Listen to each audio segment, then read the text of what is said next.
আচ্ছা, একটু মহারাজের স্মৃতিচারণ সামান্য করতে বলবো একটুখানি। আচ্ছা,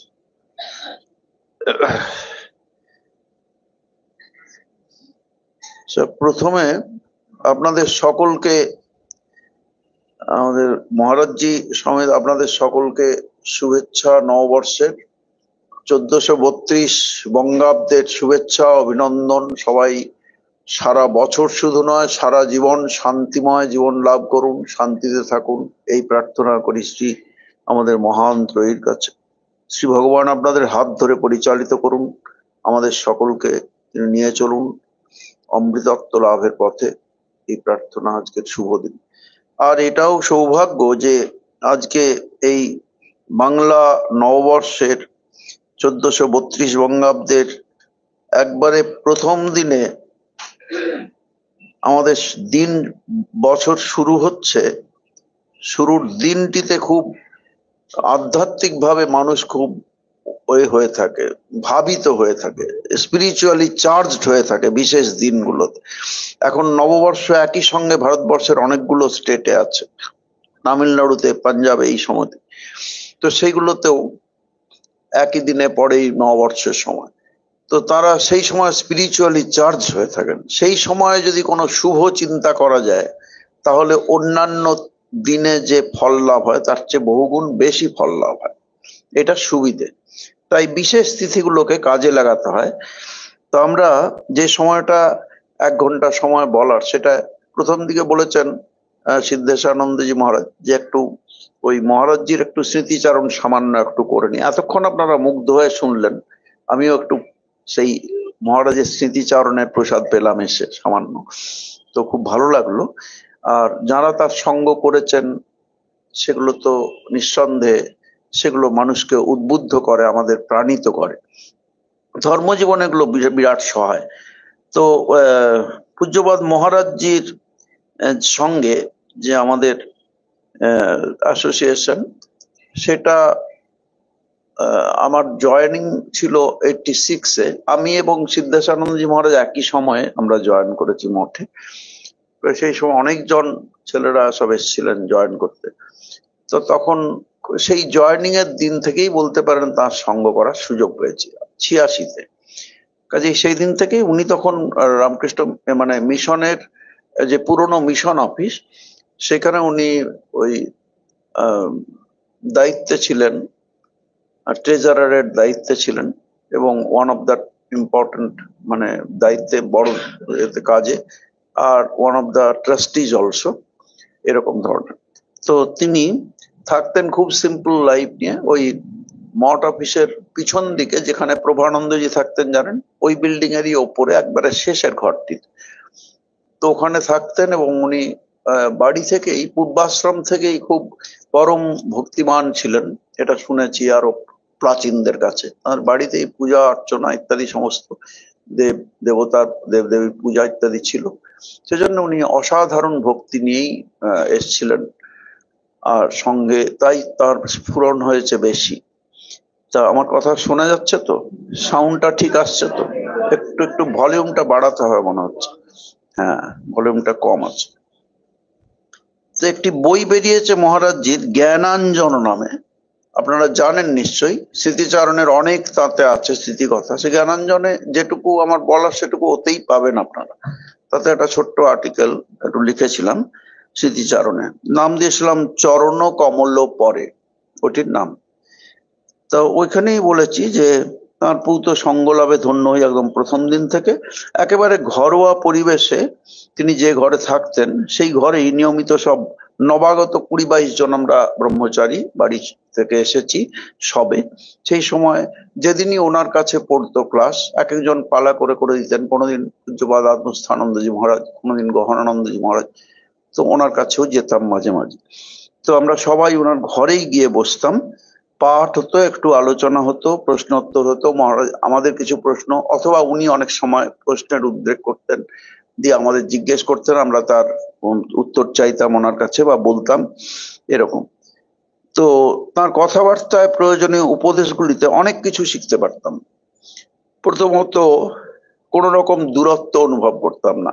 একজন মানুষের সঙ্গে কথা বলায় কোনো দূরত্ব ফিল করছেন না, কেউ করছেন না, এটা একটা ভাববেন তার বিশেষ ভগবত আশীর্বাদ। কেউ একটা ভয়, একটা অন্যরকম শ্রদ্ধা মিশ্রিত সমীহ ভাব সে তো থাকবেই, কিন্তু দূরত্ব ফিল করছেন না কারোর সঙ্গে, সেটা একটা ভগবানের আশীর্বাদ বলতে হবে। তো তিনি সেইভাবে ধন্য ছিলেন। তো খুবই আন্তরিক লাগতো তার ব্যবহার ও কথোপকথন। সাধু জীবনে অপরিহার্য বিষয় যেগুলো, সেই বিষয়ে গুরুত্ব দিয়ে মহারাজজি প্রায় কথাগুলো বলতেন। পূজনীয় মহারাজজি কঠোরভাবে নিয়মানুবর্তী ছিলেন, খুব ডিসিপ্লিন এবং পাংচুয়াল ছিলেন, যখন যেটি করার সেইভাবে করতেন।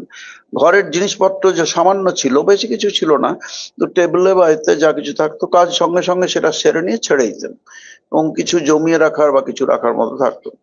একটি পুরনো সেই আদ্যিকালের সামান্য একটা বহুকালের একটা সুটকেস ছিল, ছোট্ট আগেকার দিনের, সেইটুকু নিয়েই কোথাও ট্রিপে গেলে, সে ফ্লাইটে যান ট্রেনে যান, ওইটুকুর মধ্যেই যা নেওয়ার নিয়ে চলে যেতেন।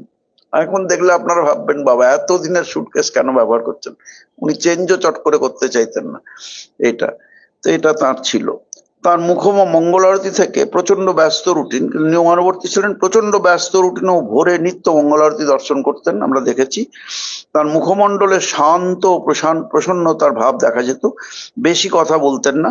কিন্তু ব্যক্তিগতভাবে কেউ কোনো প্রবলেম, সাধু জীবনেও তো সমস্যা হয়, অনেক কিছু চিন্তা ভাবনা নানা রকম আসে এবং সমস্যা হয় অনেক রকম। তারপরে বাড়ি ছেড়ে যে সবাই আসছেন, সবারই তো বাড়ির পরিবেশ একরকম থাকে না। অনেকের বড় দাদা থাকেন, তাকেও বাবার মতো শ্রদ্ধা করতে হয়। অনেকে অনেক ভাই বোনের মধ্যে আসছেন, কেউ হয়তো বড় ভাই, কেউ হয়তো একমাত্র সন্তান, কেউ হয়তো ভাই বোন আছে তার বোনের ব্যাপারে, সেগুলো থাকে।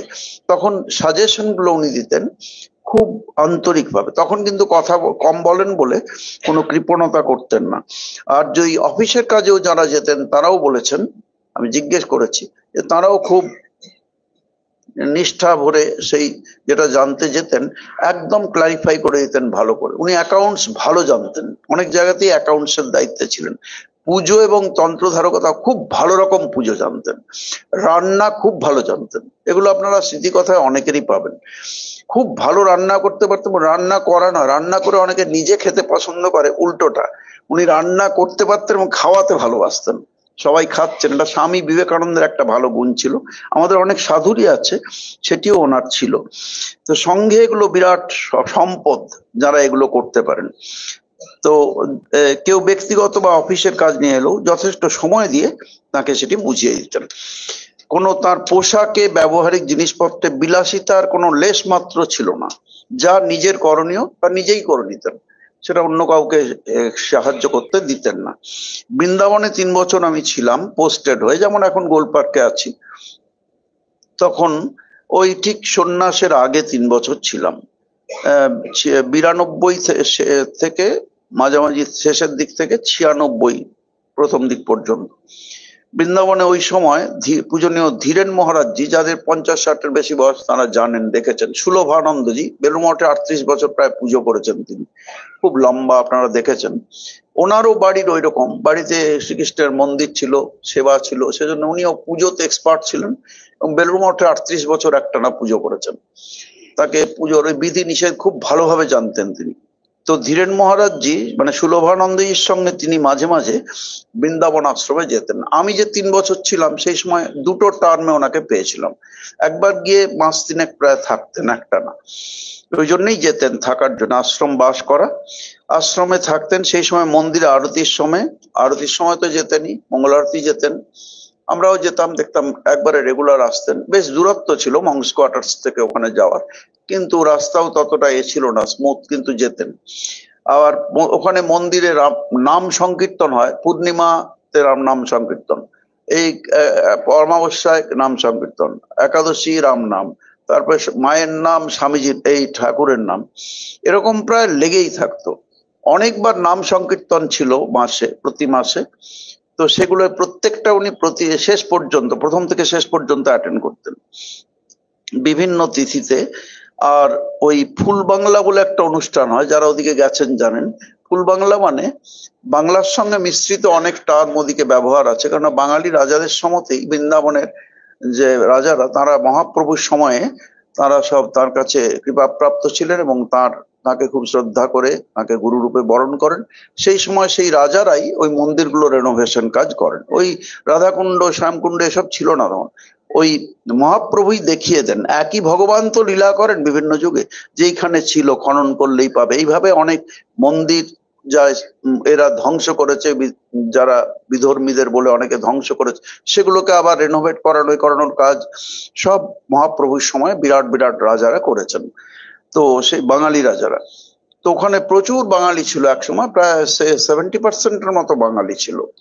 পরবর্তীকালে অনেক কমে যায়, আরো এখন তো অনেক শহরের বা দেশের লোক এসে থাকছেন। তো এখানে থাকতেন যখন, তখন ওই ফুল বাংলা হতো, মানে একটা মন্দিরকে একজন অফার করতেন যে আমি ফুল বাংলার খরচটা আজকে দেবো। এরকম ভক্তিমান লোকরা সব ভারতবর্ষে আছেন, দিলে যে আজকে মাকে বিহারীজির মন্দিরের ফুল বাংলা ওকে বলতো দর্শন। তখন দর্শনের জন্য আমরাও যেতাম, মজা কিভাবে মন্দির সাজিয়েছে দেখার মতো হতো, একটা উৎসবের মতো। একবারে মন্দির ফুলে ঢেকে দেওয়া হতো এরকম।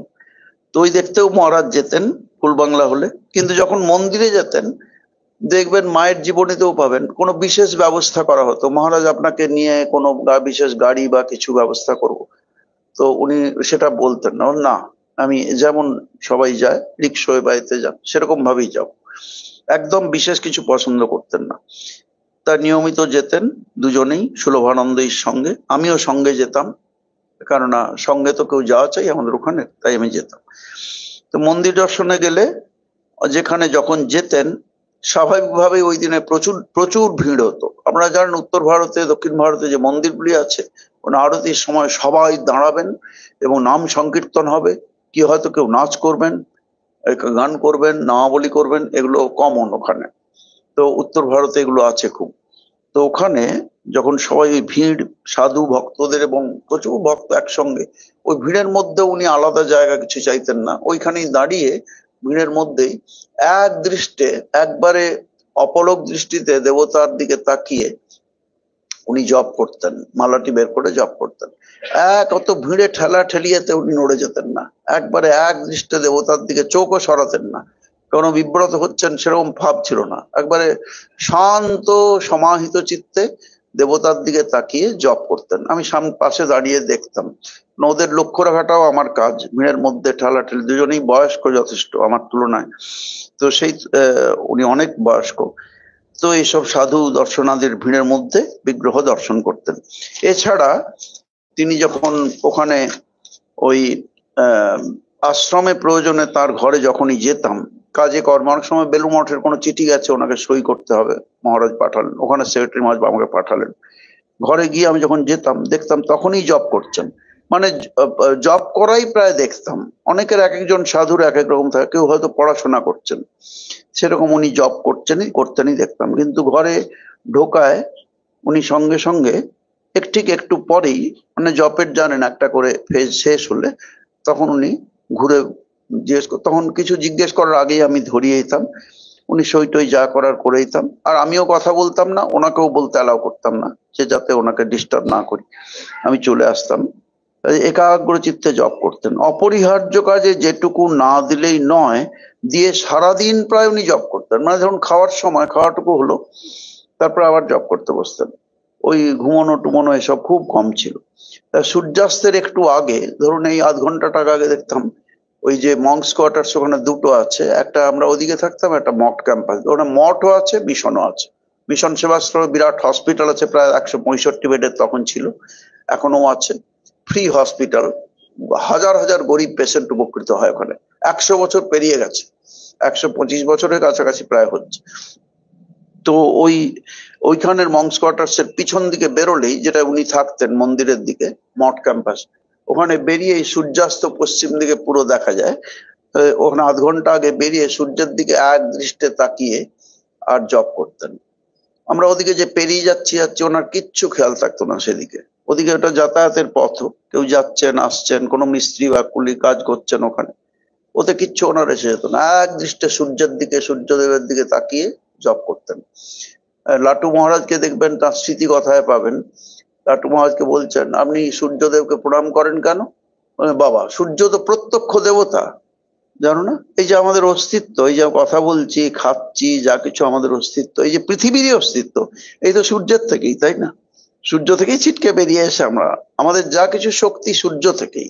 যে খাবার খাচ্ছি সূর্য ছাড়া কোনোভাবেই, সূর্যদেব ছাড়া গাছই হবে না তো। গাছ ছাড়া খাবেন কি? কাজেই সূর্যদেব প্রত্যক্ষ দেবতা, লাটু মহারাজ বলছেন, দেখবেন স্মৃতিকথায় আছে। সেই জন্য সূর্যের প্রণাম করতেন, দিয়ে প্রণাম মানে কি, ওই জপ করতেন তাকিয়ে। যতক্ষণ আমি লক্ষ্য করতাম ইচ্ছে করে জানার জন্য, যে জন্য বলতে পারছি আপনাদের, আমারও তো একটা আগ্রহ যে দেখি কতক্ষণ করেন। দিয়ে সূর্যাস্ত হচ্ছে, অর্ধেক ডুবেছেন, তারপর আস্তে আস্তে আস্তে আস্তে সূর্য একবারে ডুবে গেলেন, যতক্ষণ ঠিক ততক্ষণ পর্যন্ত উনি জপ করে সূর্যাস্ত হলো, তারপরে উল্টো দিকে ঘুরে ঘরের ভেতর ঢুকে গেলেন। এটা আমি রোজ ওই 3 মাস যে থাকতেন, প্রত্যেক দিন এটা উনি করতেন, একবারে ঘড়ি ধরে একদম। ঠিক বেরিয়ে আসবেন, আর অতক্ষণ ধরে দাঁড়িয়ে দাঁড়িয়ে ওখানে জপ করবেন। ওর জন্য পাশাপাশি অসুবিধা কিছু সৃষ্টি তার হবে না। এইটা মূলত উদয়াস্ত জপ করা যাকে বলে, সেটা উনি করতেন। তো বেলুড় মঠে অতটা সময়, যখন সময় পেতেন, বেলুড় মঠ আরো রেস্ট্রিক্টেড এবং বিরাট ব্যস্ত জায়গা, জানেন সারা পৃথিবীর যত মঠ মিশনের কেন্দ্র আছে তার প্রধান কার্যালয়, তো সেটা বেলুড় মঠেও সেভাবে করতেন। তো তিনি জপে সিদ্ধ ছিলেন বলে মনে হয়, যেমন বলে জপ সিদ্ধ জপসিদ্ধ, সেরকম। নাহলে এরকম ওনার এত, বৃন্দাবনের হাসপাতালটি স্বামী বিবেকানন্দের ভাগ্নে প্রতিষ্ঠা করেন বলে আমি শুনেছি, যে বৃন্দাবনের হসপিটালটি বিরাট হসপিটাল। ওদিকে কানপুরে কি বলে, লখনৌতে হসপিটাল আছে, বারাণসীতে হসপিটাল আছে, ওখানে হসপিটালের খুব দরকার। লখনৌতে বিরাট হসপিটাল হয়েছে। উত্তর ভারতে দরিদ্র এবং স্বাস্থ্যের বিষয়ে সাহায্যের খুব দরকার দরিদ্র মানুষদের, তাই হাজার হাজার পেশেন্ট বৃন্দাবনে আসতো। আবার গ্রামে 3 দিন করে গিয়ে সেখানে আবার বাস গিয়ে, আমাদের ডক্টরস অ্যান্ড সিস্টার্স যেতেন, নার্সেরা গিয়ে সেখানে আবার 3 দিন করে 3টে গ্রামে বসতো, সেখানেও আবার 500-700 অসুস্থ লোক আসতেন। বড় কিছু হলে বলতো হসপিটালে আসবেন। তো সেগুলো উনিও দেখেছেন। আমরা এগুলো, ওই সেবার সুযোগটা ওইগুলো বেশি পাচ্ছেন, তারা দেখে ভালো লাগতো। তো বৃন্দাবনে হাসপাতালটিতে খুব নাম আছে, শতবর্ষ পেরিয়ে অনেক দিন হয়ে গেছে। তো খুব সুনামের সঙ্গে ওই হসপিটাল কাজ করে, মানুষদের বিনামূল্যে সেবা করছে। পূজনীয় মহারাজজির কাছে হাসপাতালের প্রতি সাধারণ লক্ষ লক্ষ ওই অঞ্চলের মানুষের শ্রদ্ধা ভাব, কিছু কিছু ঘটনা শুনতাম। একবার ওই 84 ক্রোশ একটি পরিক্রমণ পথ আছে বৃন্দাবনের, একদিকে আছে 12 কিলোমিটার, সেটি আপনি সকালে মঙ্গল আরতির সময় বেরোলে, হাঁটতে বেরোলে এই ঘন্টা আড়াইক লাগে, ফিরে চলে আসবেন। ব্রেকফাস্টের সময় হবে আশ্রমে, তখন চলে আসবেন, এমন। সেটি 12 কিলোমিটার, কিন্তু একটা আছে আড়াই ঘন্টা লাগে। বৃন্দাবন শুধু অরিজিনাল যে বৃন্দাবন, সেই এরিয়াটা চেঞ্জ হচ্ছে না, পরিক্রমণ পথ, সার্কাম্বুলেটিং পাথ বলে ওকে, সেটি আছে। সেটা তো আমরাও করেছি। কিন্তু একটা আছে বৃহত্তর ব্রজমণ্ডল, যত জায়গায় শ্রীকৃষ্ণ গেছেন, লীলা করেছেন, ব্রজমণ্ডল বলে, সেটা 84 ক্রোশ, ক্রোশ মানে আগেকার হিসেবে, সেইটি বৃহত্তর ব্রজমণ্ডলের পরিক্রমণ পথ। সেটায় কেউ কেউ অনেকটা গাড়িতে করে যান, কেউ করে যান, করে করে করেন। ওটা একবার উনি গিয়েছিলেন বহু বছর আগে, সেটা আমাকে বলতেন। তো বলার সুযোগ, শোনার সুযোগ আমি পেয়েছিলাম। ওনার ঘরে গেলে কোনো সময় হয়তো সাহায্য করছি ওনাকে, সেই সময় ওই কথাগুলো বলতেন। কোনো অন্য আলোচনা, উল্টো পাল্টা, উপনিষদ বলছেন অন্না বাচা বিমুঞ্চত, অন্য কথা, জাগতিক কথা বলবে না। সেই জন্যে ওইগুলো আমার সুবিধে হতো শোনা, যে ওই কথাই উনি বলছেন, এটা ভালো নয় কি, ওই বিষয়ে কথা বলছেন। তা বলে হাসির কথাও বলতেন, কেউ হাসবে বা কেউ মজা পাবে সেরকম কথাও বলতেন, যে একবারে শুকনো সেরকম নন। তো ওখানে বলছেন পরিক্রমণ করছিলেন, মাঝে হঠাৎ ক্লান্তিতে, আরো সাধু কেউ ছিলেন এবং ভক্তরাও ছিলেন আপনাদের মতো, ক্লান্তিতে কোথাও বিশ্রামকালে খুব ক্ষুধার্ত হয়েছেন ও শ্রান্ত হয়েছেন। সেইটা দেখে ওখানের কিছু গ্রামের লোক, গেরুয়া পরে আছে দেখে দৌড়ে এসছেন, বেশ কিছু গ্রামের লোক, আবার মায়েরাও, তারা ছুটে এসে জিজ্ঞেস করছেন আপনারা কোথা থেকে, না যে বললেন ওই বৃন্দাবন হসপিটাল থেকে। বললেন আচ্ছা। শুনে ওরা দৌড়ে ঘরে গিয়ে এই জল পানীয় দুধ, ওদিকে সব এসব ঘোল টোল এসব তৈরি করা থাকে, বুঝেছেন, এসব নিয়ে আরো কিছু খাবার নিয়ে, সলিড এবং লিকুইড নানা রকম খাবার নিয়ে, গরিবদের বাড়িতে যেমন সব করে পরম শ্রদ্ধা ভরে এনে তারা দিচ্ছেন। দিয়ে খুব সেবা করে ওরা ধন্য হলেন মনে হলো। তো তারা সব জানান যে তারা কৃতজ্ঞতাও জানান মহারাজদের এই বলে যে বৃন্দাবন সেবাশ্রম হাসপাতালে চরম বিপন মুহূর্তে গিয়ে অনেকবার সময়ে অসময়ে, তারা অসময়ে মানে যখন হসপিটাল বন্ধ হয়ে গেছে, তারা এমন সাহায্য সহযোগিতা পেয়েছেন সাধুদের কাছে যে ওইখান থেকেই মহারাজজির আসছেন যে জেনে তারা পরম আহ্লাদিত হলেন এবং তৃপ্ত হলেন যে তাদের আমরা আজকে সেবা করার সুযোগ পেয়েছি। এটা মহারাজের কাছে শোনা এই ঘটনাটি। তো শ্রী বৃন্দাবনে রাস ও ঝুলনের সময় সাধারণত গিয়ে দুজনেই থাকতেন। আর বৃন্দাবনের স্থান মাহাত্ম্য, পৌরাণিক যে নানা ঘটনা সেগুলো উল্লেখ করে তার মহিমা কীর্তন করতেন মহারাজ আমার কাছে। এও বলতেন বৃন্দাবনে দেখবে, আমাকে বলতেন, আমিও সেটা লক্ষ্য করেছি 3 বছরে, যে যখনই 24 ঘন্টায় তুমি একটা সময়ও যাবে না যে নাম সংকীর্তন শুনতে পাচ্ছ না। আপনার কানে শ্রোত্রস্য ভূষণং শাস্ত্রম, শ্রবণ যন্ত্রের অলঙ্কার কি? শাস্ত্র কথা শোনা বা ভগবানের নাম শোনা, এই তো। তাহলে সেটা বৃন্দাবনে যারা পোস্টেড হয় বা যারা আছেন বৃন্দাবনের অধিবাসী, তাদের এই একটা সুবিধে, 12 মাস 30 দিন একবারে আপনার যে সারাদিন সারা রাত আপনি নাম সংকীর্তন কোথাও না কোথাও হচ্ছে শুনতে পাবেন। এমন এই একটি স্থান মাহাত্ম্য, এটা বিরাট ব্যাপার। ওটা মহারাজজি আমাকে বললেন, আমি বললাম হ্যাঁ আমিও শুনেছি, এইভাবে ভাবিনি যে সারা রাত। কিন্তু সারা রাত আমি দেখতেও গেছি অনেক সময়, ওখানে সাধুরা রাততেও দেখতে যান, ওটা অ্যালাউড। এখানে যেমন রাত হয়ে গেছে আর কে কোথায় গেল এরকম নয়, দরজা খোলা থাকে। কেউ গেলেন, কতক্ষণ ছিলেন? আমি 1টা পর্যন্ত ছিলাম, চলে এসছি, এরকম হয়। নাম সংকীর্তন ভাগবত পাঠ এসব হয়ে থাকে। তো এত ভক্ত সমাগমের ফলে তীর্থ মাহাত্ম্য, হাজার হাজার ভক্ত, লক্ষ লক্ষ সারা বছরে আসছে, কোটিও বলতে পারেন, এখন ক্রমশ বাড়ছে। সারা পৃথিবীর নানা দেশ থেকেও আসেন, কারণ ভাগবতের কথা সারা পৃথিবীতে, শ্রীকৃষ্ণের কথা বহু হাজার হাজার বিশ্ববিদ্যালয় সব পড়ানো হচ্ছে। ভগবত গীতা তারা জানেন, তাই শ্রীকৃষ্ণের লীলা স্থান তারাও দেখতে আসেন। এটা তীর্থ মাহাত্ম্য বেড়ে যাচ্ছে। তীর্থী কুর্বন্তী তীর্থানি, তীর্থের মহিমা বেড়ে যায়। যারা তীর্থ করতে আসেন তারাই মহিমা বাড়িয়ে যান। এই যে জায়গা, এই জায়গার পবিত্রতা কিসের উপর নির্ভর করছে? এক হলো এটা মাস্টার মশাইয়ের বাড়ি, বুঝতেই পাচ্ছেন, ঠাকুর এসছেন, এই মহান্ত্রী তারা এসছেন, আরো কত পার্শ্বদরা এসছেন, এটা তো আছেই। তার সঙ্গে এই যে আপনারা আসছেন, শুভ চিন্তা নিয়ে আসছেন, শুভ কথা শুনছেন, ভদ্রং কর্ণেভি শৃণুয়াম দেবা ভদ্রং পশ্যেৎ, সবকিছু শুভ দেখছেন, শুনছেন। এই তীর্থীরা যে আসছেন এরাই পবিত্রতা বাড়িয়ে দিচ্ছেন, আরো ক্রমশ বেড়েই যাচ্ছে, উত্তরোত্তর বাড়তেই থাকছে পবিত্রতা। এটি তীর্থ মাহাত্ম্য। সেই হিসেবে বৃন্দাবন কেমন ভাবুন, হাজার হাজার বছর ধরে ওই তীর্থে লক্ষ লক্ষ লোক, কত হাজার বছর ধরে কত কোটি মানুষ আসছেন, তাই না? তাই এটার মহিমা বুঝতে হবে। সেখানে গেলে আপনি স্বাভাবিকভাবেই আপনার শরীর মনে একটা বিশেষ তন্মাত্রা, আধ্যাত্মিক ভাবে টার্মে বলা যায় বিশেষ তন্মাত্রা কাজ করবে। ভালো জায়গায় গেলে, ভালো এরকম শুভ স্থানে গেলে, যদি ধরুন কেউ শুনতে শুনতে একটা ঘুম পায়, হয়তো ঘুমিয়ে পড়লেন, তবু তার মনেই, শরীর মনেই আধ্যাত্মিকতাটা কাজ করবে, বুঝতে পেরেছেন? কেননা জায়গাটার মহিমায় কাজ করবে এইটা। তবে আমি আপনাদের রিকোয়েস্ট করবো, আমার 1/2 ঘন্টা বলা আরো আছে, 1/2 ঘন্টা একটু বেশি, আপনারা দয়া করে ঘুমিয়ে পড়বেন না, তাহলে আমার হবে কি, বলবে মহারাজ এলেন, ভক্তরা ঘুমিয়ে পড়েন, আর দরকার নেই ওনাকে আনার। তা আমিও স্মৃতিচারণের সুযোগ হারাবো। আপনারা যে হাসছেন, এতে কি হচ্ছে? এটাও ধর্মলাভের একটা উপায়। রামানুজাচার্য বলেছেন অনবসাদ, 8টি ভক্তির সাধনের কথার মধ্যে একটি বলেছেন অনবসাদ, আর যে কি না, অবসাদগ্রস্ত কখনো হবে না, হাসি খুশি প্রফুল্ল চিত্ত প্রসন্নতা বজায় রাখবে, এটি সব শাস্ত্রে আছে। যেমন অন্যান্য ধর্ম অবতারদের মধ্যেও আছে, বলা হয়েছে। সব শাস্ত্র, ভগবদ গীতা থেকে শুরু করে সব ঘোষণা করছেন চিত্ত প্রসন্নতাটা যেন থাকে, গোমরা মুখে থেকো না। ঠাকুর সরাসরি বলেছেন আমি গোমরা মুখ দেখতে পারিনি, আর একবারে ডাইরেক্ট বলেছেন। কাজেই এটা মনে রাখতে হবে। যেন আমার বলা কি আপনাদের খুব টান টান লাগছে? তাহলে এত বলবো না, থেমে যাব। হ্যাঁ, বললেই থেমে যাব। ঠিক আছে, যদি ভালো লাগে তাহলে বলবেন, সম্মানে বলবেন না মহারাজ ভালো লাগছে, এটা আমি বুঝে ফেলবো আপনার চোখ দেখে, না ভালো লাগছে না, আমাকে খুশি করার জন্য বলছে, ওটা আমি বুঝে যাবো, ঠিক চশমা পরে থাকলেও বুঝে যাব।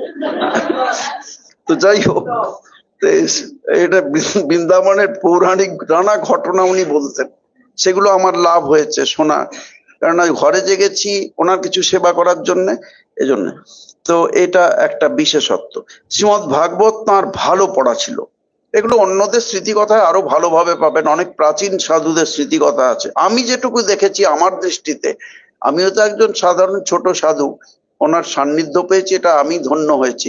কাজেই সেদিক দিয়ে ভাগবত ওনার খুব ভালো রকম পড়া ছিল। দেখবেন ওনার বইও আছে ভাগবতের উপরে, আবার রামায়ণ বা মহাভারতের উপরেও ভালো পড়া ছিল।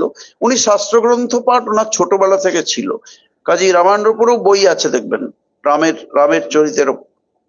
তো সেগুলি পড়বেন আপনারা, একটু রাখতে হয় ওগুলো। তাঁর ভালো পড়া ছিল, এবং শ্রীকৃষ্ণের দিব্য জীবনলীলা তিনি কথা প্রসঙ্গে অথবা শ্রী মন্দিরে বেলুড় মঠে যখন আলোচনা করতেন, জেনারেলি ওই রাস পূর্ণিমা তিথিতে যে ভাগবতের কথা আলোচনা হতো তখন উনি করতেন। এটা আমরাও যখন জয়েন করেছি তারপরে অনেক বছর ধরে শুনেছি, ট্রেনিং সেন্টার ছিল 2 বছর, উনিই পাঠ করতেন। উনি পাঠ করলে একটা আলোচনা করা বেশ বিভোর হয়ে পাঠ করতেন, এবং আবেগ ভরে একটা যে বিষয় বলছেন সেটার সঙ্গে একীভূত হয়ে মনটি যেন বিভোর হয়ে যেত, ওই ভাবে বিভোর হয়ে বলতেন। সেটা আমরা সবাই, প্রাচীন সাধুরাও বলতেন, কি সুন্দর, মানে বলার ধরনে বোঝা যায় একটা আধ্যাত্মিক পরিমণ্ডল সৃষ্টি হচ্ছে, এমনি বলা ওনার ছিল। কারণ ওই যে ভাব তার, সেটা তো ভাবকে রপ্ত করেছেন, তো সেই জন্য ছোটবেলা থেকে সেই ভাবে ভাবিত হয়েছেন। তাই আবেগ ভরে যা বলতেন, মন্দিরে একটি ভাব গম্ভীর পরিবেশ সৃষ্টি করতেন। সময়ে সময়ে সাধু ব্রহ্মচারীদের প্রয়োজনীয় উপদেশ দিয়ে সমস্যার সমাধানে সাহায্য করতেন মহারাজ। এজন্য অনেকের কাছেই তিনি খুব আপনজন হয়ে উঠেছিলেন। ঠিক বিপন মুহূর্তে বা দেখবেন কোনো অসুবিধে হচ্ছে, সেই সময় ওইসব আলোচনা করলে, সেই বা কোনো একটা সহায়তা পেলে তাদের খুব সম্মান বেড়ে যায় তার প্রতি। দেখবেন যে এখন কি করব করে না, অনেক সময় কিংকর্তব্য বিমূঢ় হয়ে যায় মানুষ। সেই সময় যদি কেউ ওইগুলো সাজেশন দিয়ে, উপযুক্ত সাজেশন কোনটা প্র্যাকটিক্যালি সম্ভব সেটা দেন, তাদের প্রতি শ্রদ্ধা ভাব বেড়ে যায়, তিনিও উপকৃত হন।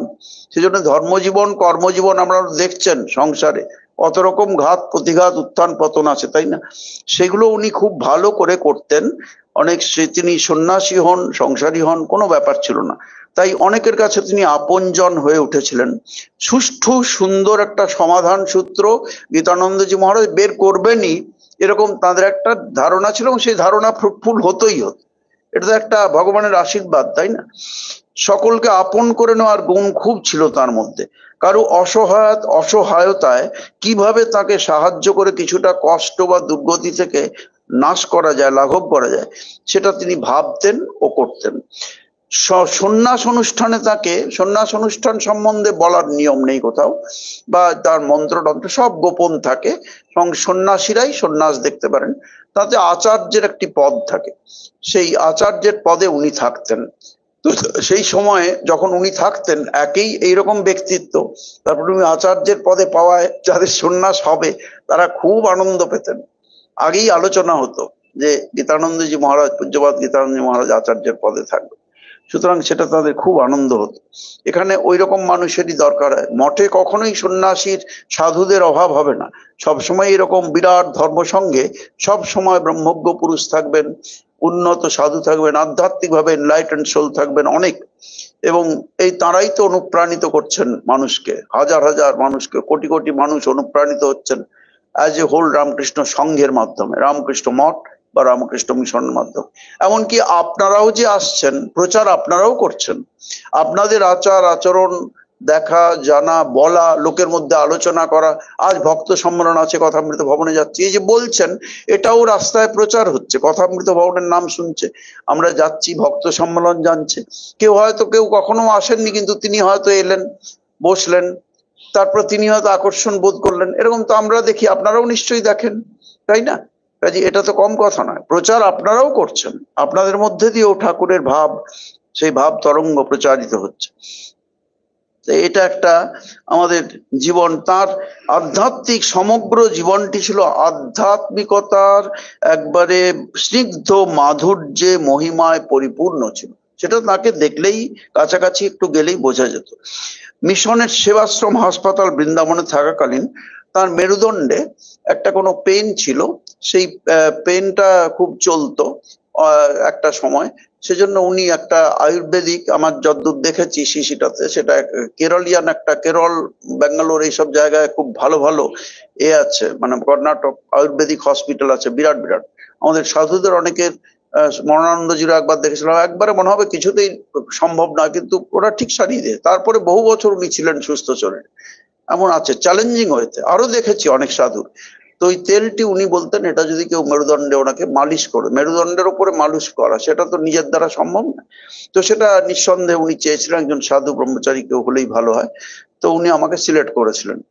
তো আমার সৌভাগ্য হলো যে একটা সেবা করার ওনাকে। তো আমার শরীর আমি ওটা তেল নিয়ে আর মেরুদণ্ড বরাবর উনি বসতেন খাটে, আর আমি নিচে বসে জোর করে ওখানে, আমি যত জোরেই দিতাম আরো জোরে দাও, তাই বলতাম আরো জোরে দিতাম, চেপে জোরে করে হাত দিয়ে ভালো করে বসে লাগাতাম তেলটি, মালিশ করা যাকে বলে, ওই বরাবরই দিতে বলতেন। দিতাম, তখন আরো জোরে দাও, তারপরে সর্বোচ্চ জোরটা দেবো, তোমার সর্বোচ্চ জোর কি এটাই? বলতাম মহারাজ আমার সর্বোচ্চ জোর এটা, এর বেশি নেই শক্তি। বলে আচ্ছা, মানে আমার এরকম লিকলিকে ধাকেস প্যাকেট চেহারা কেমন আর জোর হবে বুঝতেই পারছেন। তো যাই হোক, ওনাকে এটা রোজ বেশ কিছুদিন ধরে করার সুযোগ হয়েছিল। তা ওনার তাতে অনেকটা লাভ হয়েছিল বলে জিজ্ঞেস করতাম, মহারাজ ভালো হয়েছে? হ্যাঁ অনেক আরাম হয়েছে বলতে। তো সময়ে সময়ে সাধু এই যে এইসব ভাবে নানাভাবে ওনার কাছাকাছি যেতাম।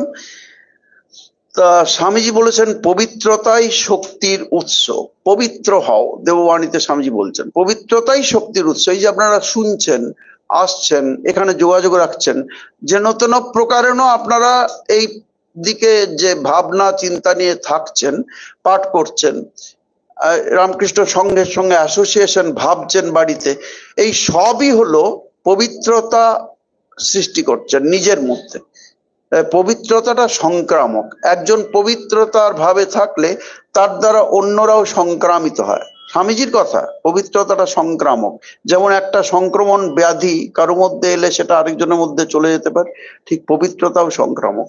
এটা এমনই যে একজনের পবিত্র মানুষের কাছে এলে আর অন্যান্যরাও স্বাভাবিকভাবে পবিত্রতা বেড়ে যায় তাদের। তাই তার সুদীর্ঘ সংঘ জীবনে এই পবিত্রতার আলোকে উদ্ভাসিত করেছেন নিজের জীবন, আর সেই আলোকে পথ দেখিয়েছেন ধর্মলাভেচ্ছু ভগবত প্রেমিক অসংখ্য মানুষকে।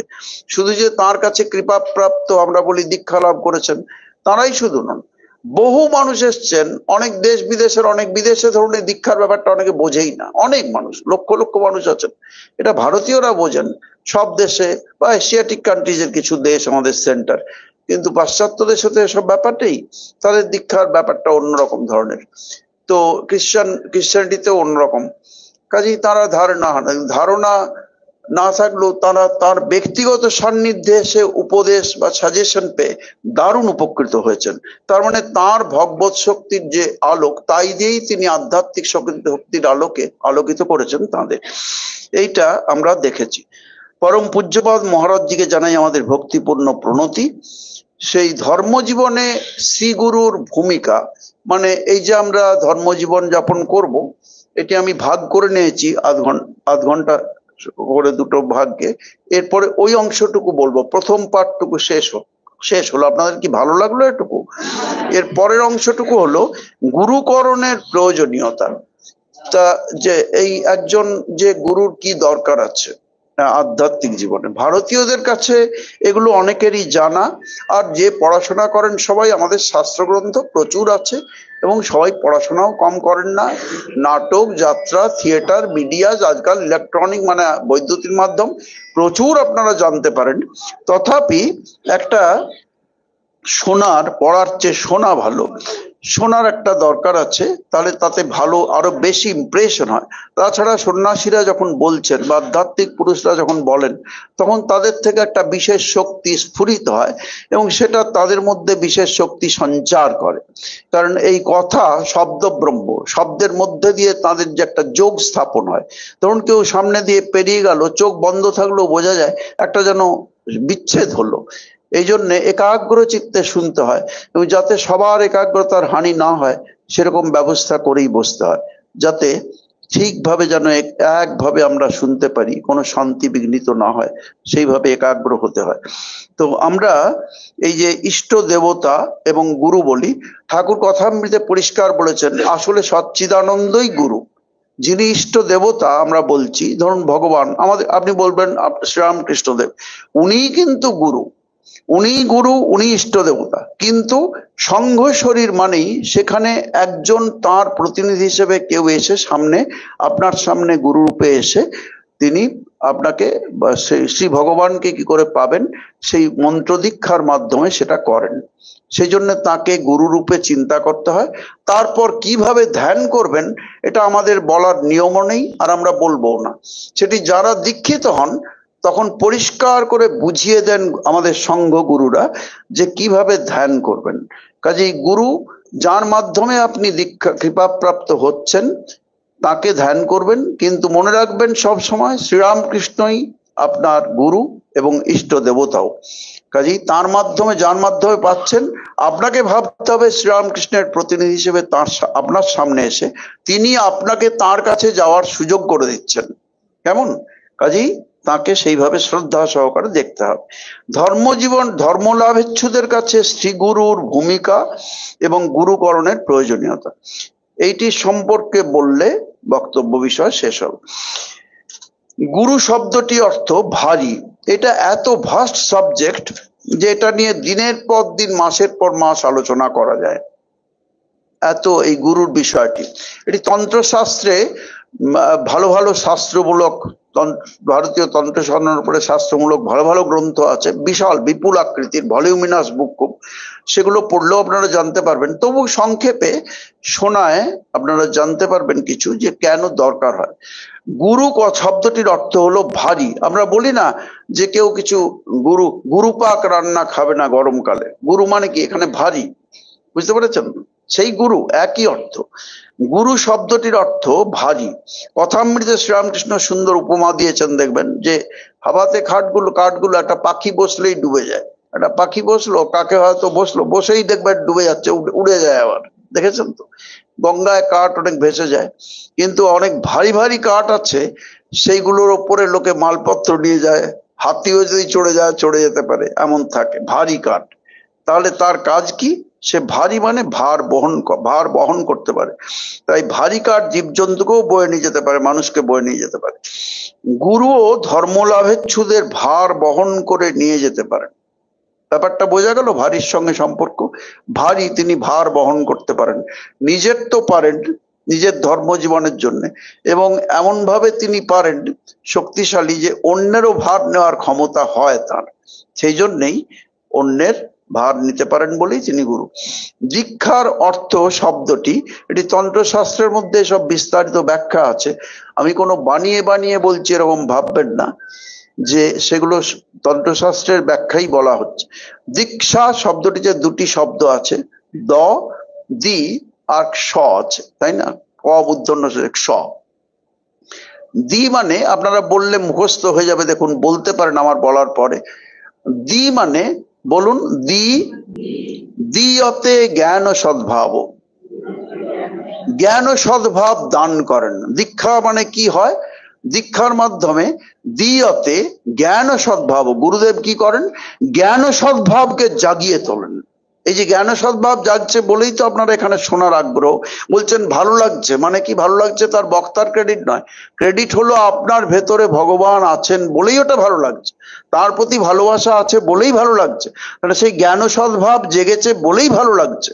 কেমন? এটা ক্রেডিট বক্তার সবটা নয়, বেশিরভাগ ক্রেডিট হলো শ্রোতার, অডিয়েন্সের।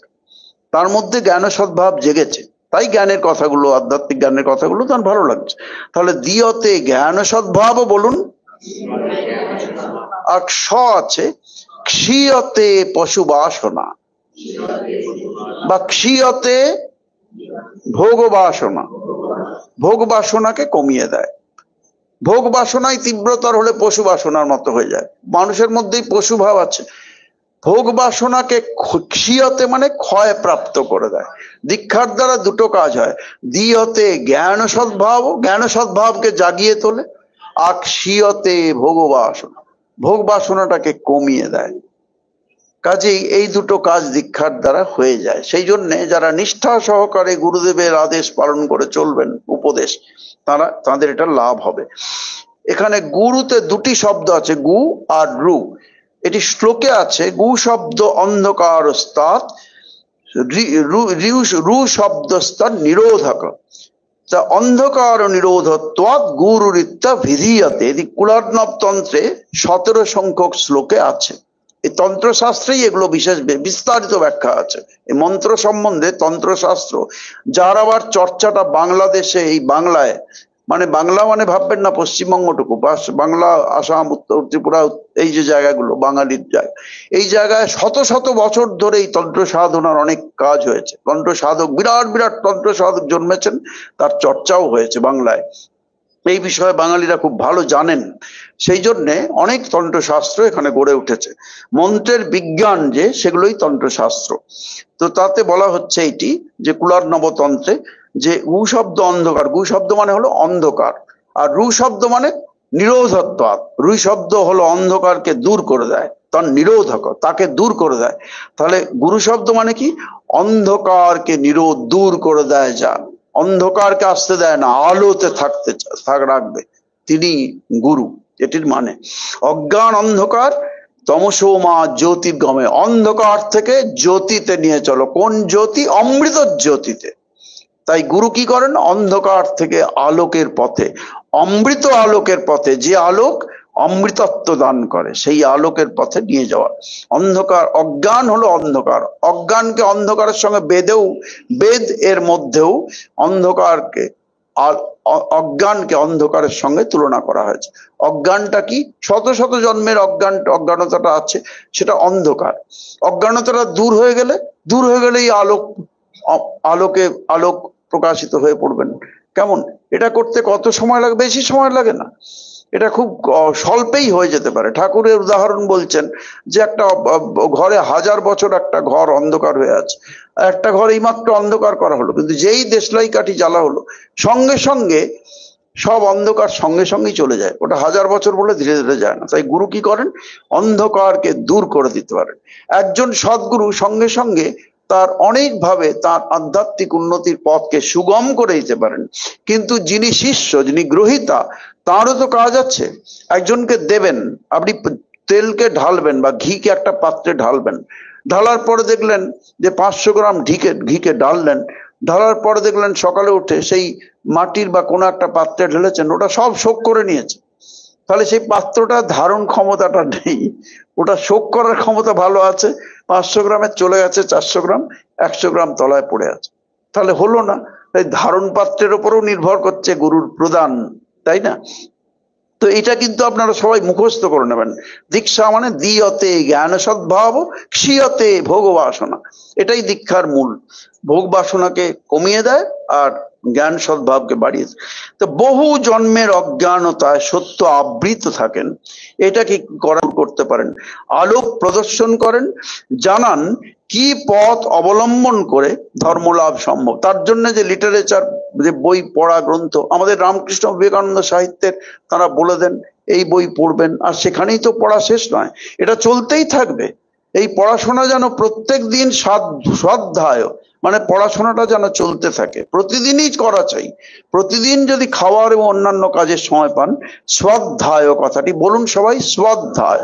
হ্যাঁ, দন্তস্বয় বয় আকার, ধ্বজ ফলাকার, স্বাধ্যায়। এটা চাই। যেমন সোনাটা শুনছেন একদিন, তেমনি স্বাধ্যায় রোজ চাই। প্রত্যেক দিন আপনাকে কিছু সময় একটা ওই আপনার আদর্শের অনুসরণে বই পড়তে হবে। আজ এক খাবলা এখানে তো কাল একটা অন্য আদর্শের বিষয়, সে চলবে না। একাভিমুখী একটা আদর্শের অভিমুখে হওয়া চাই। এইটি গুরু সাহায্য করেন তাকে। গুরুর প্রণাম মন্ত্র আছে অনেক রকম। অজ্ঞান তিমিরান্ধস্য জ্ঞানাঞ্জন শলাকয়া চক্ষুর উন্মিলিতং येन তস্মৈ শ্রী গুরবে নমঃ। এটা অনেকে গুরুবে নম বলেন, ভুল। গুরু একটি শব্দ, কিন্তু যখন এই শ্লোকে যাচ্ছে তখন তার বিভক্তি যোগ হয়ে এটা হবে গুরবে নমঃ। ঠিক আছে? হ্যাঁ, কেউ বলবেন না ওরকম ভুল। অনেকে দেখি গায়করাও মঞ্চে তস্মৈ শ্রী গুরুবে নমঃ বলেন, তা নয়। হ্যাঁ, এর মানে হলো অজ্ঞান। এর পরে বলে দিচ্ছি আমরা। তো যা আমরা বলছিলাম, গুরুর অনেক প্রসিদ্ধ মন্ত্র আছে, দেখবেন প্রচুর আছে, আপনাদের সব জানা, বললে এখনই দেখবেন হ্যাঁ সবগুলোই প্রায় জানা আপনাদের। ধ্যান মন্ত্র, প্রণাম মন্ত্র গুরুর অনেক আছে। তো গুরু গীতা বলে আছে, তাতে আছে 14টি প্রসিদ্ধ শ্লোক আছে। এগুলি আমাদের যে স্তব কুসুমাঞ্জলি আছে বা স্তবনাঞ্জলিতে দেখবেন সব পরপর আছে প্রথম দিকেই। তো যা কিছু আমরা শিখি তার একজন শিক্ষাদাতা থাকেন। ধর্মজীবনে তা গুরু হলেন সেই আধ্যাত্মিক পথের শিক্ষাদাতা, এবং বলা যায় গুরুকে আধ্যাত্মিক জীবনের তিনি পিতা, স্পিরিচুয়াল ফাদার। বলুন, শব্দগুলো মনে থাকবে তাহলে, না বললে আবার ঘুমও পাবে, কেননা একটানা অনেকক্ষণ শুনতে শুনতে না হাসি নয়, ঘুম পায়, ঘুম পেতেই পারে, স্বাভাবিক। তা অনেকক্ষণ এসছেন, এখন চায়ের সময় হয়েছে, কখন চাটা হবে সেটাও ভাবনা, চিন্তা নেই, সেসব আছে এখানে। সিদ্ধেশানন্দ খুব গোছালো মানুষ, বেলু মঠের মতো জায়গায় ভান্ডার চালিয়েছেন, কাজে এখানে এটা ওনার কাছে কিছুই না চালানো। আপনারা চিন্তা করবেন না, শুধু একটু বললে কি হবে, ঘুম ঘুম ভাবটা কেটে যাবে, সেই জন্য বলাচ্ছি। তো আপনারা বলুন, হাসবেন না, আমার সময় কিন্তু আর সব অল্প আছে। তো এখানে এই আধ্যাত্মিক পিতা, বলুন, হ্যাঁ, গুরু হলেন স্পিরিচুয়াল ফাদার। হ্যাঁ, তো গুরু আধ্যাত্মিক শক্তিটা শিষ্যের মধ্যে দীক্ষা দানের মাধ্যমে সঞ্চারিত করে দিচ্ছেন। আপনাকে ধারণ ক্ষমতাটা আপনার সেরকম থাকা চাই। আধ্যাত্মিক শক্তি গুরুর মধ্যে যা আছে সেটা মন্ত্রদানের মাধ্যমে যে গুরু পরম্পরায় তিনি পাচ্ছেন, সেটা তার শিষ্যের মধ্যে সঞ্চারিত করছেন। শুধু একটি মন্ত্র শব্দ মাত্র দিচ্ছেন না, তিনি আধ্যাত্মিক শক্তি সঞ্চারিত করছেন। কিভাবে করছেন এগুলো আমাদের বলার অন্য সাধুদের নিয়ম নেই, আমাদের সংঘেরই কোড আছে যে একমাত্র ধর্মগুরুর যারা সংঘের ধর্মগুরুর আসন আছে তারাই এগুলো বলবেন। একটি আছে শাস্ত্র বিবেক চূড়ামণিতে বিখ্যাত শ্লোক আছে, সেই শ্লোকটি 25 সংখ্যক শ্লোক, মনে রাখবেন। পরে আবার ভক্ত সম্মান হলো জিজ্ঞেস করতে পারি, আবার আমি মাঝে মাঝে আসি, তখন না বলতে পারলে কিন্তু ফাইন করে দেবো, বুঝেছেন? হ্যাঁ, তো সেখানে বিবেক চূড়ামণিতে 25 সংখ্যক শ্লোকে আছে, 25 আছে শাস্ত্রস্য গুরুবাক্যস্য। শুনুন, গুরুর কথাটি এখানে আছে, আমি অর্থ করে দিচ্ছি বাংলায়, খুব বাংলার মতো সহজ সংস্কৃত শঙ্করাচার্যের। শাস্ত্রস্য গুরুবাক্যস্য সত্যবুদ্ধ্যাবধারণম সা শ্রদ্ধা কথিতা সদ্ভীর জয়া বস্তু উপলভ্যতে। এটির অর্থ কি? যে শাস্ত্র এবং গুরুবাক্যে প্রবল বিশ্বাস চাই। শাস্ত্র এবং গুরুবাক্যে বিশ্বাস, এটিকে কি বলে? এটিকে সত্যবুদ্ধি অবধারণম। শাস্ত্রে এবং গুরুবাক্যে এটা যে সত্য, সেটা সেই বুদ্ধি রাখতে হবে, এটা সত্য একদম। গুরুদেব বলেছেন আর শাস্ত্র বলছে, সুতরাং সত্য, এটার সঙ্গে কম্প্রোমাইজ করার কিছু নেই। এই একটি ভাব ধরে রাখতে হবে, মনের মধ্যে গেঁথে নিতে হবে। ফার্ম কনভিকশন, কনফিডেন্সের সঙ্গে জানতে হবে যে এটা সত্য। এইটিকে কি বলে? এটিকেই শাস্ত্রে শ্রদ্ধা বলে। যে শ্রদ্ধা সহকারে আপনি করছেন, মানে ওইটা আপনার কনফার্মড, আপনি ওটায় কোনো সন্দেহ নেই যে গুরুদেব আমাকে যা দিয়েছেন সেই পথ অবলম্বন করে I can be an enlightened soul, আমাকে হতেই হবে। কাজেই সেইটা শ্রদ্ধা কথিতা সদ্ভীর জয়া বস্তু উপলভ্যতে। বস্তু কি? ঈশ্বরী বস্তু, আর সব অবস্তু। কাজেই সেই যার দ্বারা, যে এটিকেই শ্রদ্ধা বলে, যে শাস্ত্র এবং গুরুবাক্যে দৃঢ় প্রত্যয় বিশ্বাস থাকা চাই, সেটিকেই শ্রদ্ধা বলে, যার দ্বারা বস্তু লাভ হয়। সহজ হলো এর অর্থটি, বুঝতে পারলেন তো? হ্যাঁ, তো সেই জন্য শ্রদ্ধা বলতে এটি বোঝায়। গীতাতেও বলছেন 4th অধ্যায়ের 39 সংখ্যক শ্লোকে, শ্রদ্ধাবান লভতে জ্ঞানম। শ্লোকটি আরো সময় ভাবে বাকি বলছি না, আপনারা জানেন, বিখ্যাত শ্লোক। শ্রদ্ধাবান লভতে, যার শ্রদ্ধা আছে সে জ্ঞান লাভ করতে পারেন তিনি। গুরু কৃপা শিষ্য পরম জ্ঞানে প্রতিষ্ঠিত হতে পারেন। কোন জাগতিক বিদ্যা একটা বইয়ের পৃষ্ঠা না উল্টেও তিনি একজন বিরাট ব্রহ্মজ্ঞ পুরুষে পরিণত হতে পারেন। শঙ্করাচার্যের জীবনী ছোট্ট পাওয়া যায়, আমাদের এখানেও বুক স্টলেও পেতে পারেন। আচার্য শঙ্কর বলে ছোট বই আছে, দেখবেন হয়তো ইন্দ্রদয়াল ভট্টাচার্য নামে একটি বই আছে, ভালো। ইন্দ্রদয়াল ভট্টাচার্য মানে কে জানেন কি? স্বামী প্রেমেশানন্দজি মহারাজ, ওনারই পূর্বাশ্রমের নাম। খুব ভালো বই, ছোট্ট বই, বেশি বড় হলে পড়বেন না আমি জানি, সেজন্য বললাম ছোট্ট বইটি পড়বেন। ওইটি দেখবেন পদ্মপাদ বলে একজন শিষ্য ছিলেন, চার প্রধান শিষ্যের জন্য মধ্যে একজন পদ্মপাদ। তিনি একদম লেখাপড়া করেননি। এই নিয়ে ঘটনা পরে অন্য সময় ক্লাসে এলে মনে করাবেন, বলবো, আজকে তো নয় ওই বিষয়। কিন্তু এই প্রসঙ্গে বলছি যে তিনি লেখাপড়া করেননি। অন্য সব শিষ্যরা যে ছিলেন, বাকি সবাই, আরো বাকি তিনজন প্রধান শিষ্য, তারা খুব স্কলার, পণ্ডিত, একবারে ভারত বিখ্যাত পণ্ডিত এরকম ছিলেন, তা বিদগ্ধ পণ্ডিত। তাই ওকে অনেকে বিদ্রুপ করতেন, টন করে নানা রকম বলতেন। আর উনি কি করতেন, শঙ্করাচার্যকে দায়িত্ব দিয়েছিলেন, তুমি ক্লাসগুলো করবো, হ্যাঁ করবে, কিন্তু তাকে বলতে, এদিকে তাকান, তাকে বলতেন তুমি আমার কাপড়গুলো কাচবে ওই নদীতে, ওখানে নদী ছিল না, ওই নদীতে গিয়ে তুমি কাপড়গুলো কাচবে, আমার কাপ মিলবে, এই করবে, সেবা করবে, জল এনে দেবে নদী থেকে, এগুলো করবে। ওই গুরু সেবা করিয়েছেন। কিন্তু ওই সেবার দ্বারা তার, শঙ্করাচার্যের জীবনী পড়লে দেখবেন ওতেও আছে পদ্মপাদের কথা। পদ্মপাদ শুধু ওইটুকু করেই এই বাকি শিষ্যরা অবাক হয়ে যান, ওই করেই তিনি ব্রহ্মজ্ঞানে প্রতিষ্ঠিত হয়ে যান। ওই শিষ্যরা তখন অবাক হয়ে বলছেন কি করে এমন হলো যে সংস্কৃত বিন্দুমাত্র জানে না, তিনি অপূর্ব গুরুর স্তোত্র উচ্চারণ করতে করতে আসছেন স্বাভাবিকভাবে। কি করে আসছে, গ্রামার টামার সব ঠিক আছে এবং ছন্দ। শঙ্করাচার্য দেখিয়ে দিলেন যে ওই যে আমার সেবা করেছে, বুঝতে পারলেন, এটা প্রমাণ করে দিলেন ওই শিষ্যদের সামনে। কিচ্ছু কোনোদিন বকেননি, ওদের কিচ্ছু বলেননি, কিন্তু ওইটুকুতে উনি প্রমাণ করে দিলেন যে আমার গুরু কৃপার দ্বারা কি হতে পারে, মহামূর্খ ব্রহ্মজ্ঞ ঋষিতে পরিণত হতে পারে। সেটা শঙ্করাচার্য পদ্মপাদকে দিয়ে প্রমাণ করে দিয়েছেন। এটা তার জীবনে আশ্চর্য ঘটনা। তাহলে বুঝে দেখুন, এটি বলছেন যে গুরু কৃপায় শিষ্য পরম জ্ঞানে প্রতিষ্ঠিত হতে পারেন, জাগতিক বিদ্যা কিছুমাত্র থাকুক বা না থাকুক। এর শ্রেষ্ঠ প্রমাণ আপনারা এই যুগেও পাবেন।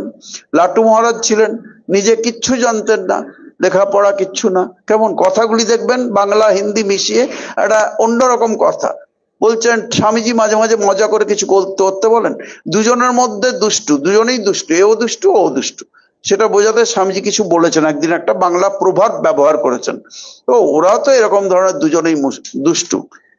তখন সেই কথাটা বোঝাতে লাট্টু মহারাজকে কথা প্রসঙ্গে একদিন ওরকম এসছে, বলছে ওকে বলবো কি না, ওকে বলবে না, আর ওকে না, ওরা তো দুজনেই ওই, মানে দুজনেই দুষ্টু আর সেটা বোঝাতে লাট্টু মহারাজকে সব ধরেছেন। বলছেন মহারাজ ওটা কি বলছিলেন, ওরা দুজনে কি? লাট্টু মহারাজ ব্যাখ্যা করছেন, বলছেন ওরা দুজনে ওই যেমন লোরেন ভাই বলে মাসতুতো মাসতুতো চোরে ভাই। উনি তো বাংলা জানেন না, লোরেন ভাই বলে ডরেন, লোরেন ভাই বলে ওটা শুনেছেন, ওরা কি, ওরা দুজনকেই বলা চলবে না, তার কারণ ওরা দুজনেই মাসতুতো মাসতুতো চোরে ভাই। সবাই হাসলেন, এরকম সবাই হাসলেন, লাট্টু মহারাজের কথা এরকম। কিন্তু ভেবে দেখুন, তিনি বিরাট বিদেশ থেকে এসছেন, কোথায় জার্মানি থেকে না কোথা থেকে, ফ্রান্স থেকে, তারা এসে বলরাম মন্দিরে বসেছেন, চন্দ্রশেখর চট্টোপাধ্যায় ব্যাখ্যা করে দিচ্ছেন, ওরা কি বলছেন ওটাকে অনুবাদ করে উনি শুনিয়ে দিচ্ছেন, লাট্টু মহারাজ তার উত্তর দিচ্ছেন। আপনি দেখবেন অনেক সাধুরাও, আমাদের ভালো ভালো পণ্ডিত সাধুরাও চমকে যাবেন, বাবা এমন শাস্ত্র ব্যাখ্যা দিচ্ছেন, এমন ভাবে বোঝাচ্ছেন যে ওরা আশ্চর্য হয়ে যাচ্ছেন। দিয়ে পরে গিয়ে আবার অ্যাপ্রিসিয়েট করে চিঠি দিয়েছেন যে ওনার সান্নিধ্যে এসে আমাদের সম্পূর্ণ অন্য ভাব আমাদের ভেতরে এমন ঢুকেছে, আমরা তার কাছে বিরাট উপকৃত। এটা গিয়ে তারা ফিরে গিয়ে চিঠি দিয়েছেন একে, বুঝেছেন? তাহলে বুঝে দেখুন, কেন না ওই ঋষিতে ব্রহ্মজ্ঞতে পরিণত করেছেন শ্রীরামকৃষ্ণ। এইটা সম্ভব কি না, গুরু সেবা করেছেন, সবচেয়ে বেশি আগে এসছেন লাট্টু মহারাজ, কিন্তু গুরু সেবার দ্বারাই তিনি এই জায়গায় পৌঁছেছেন।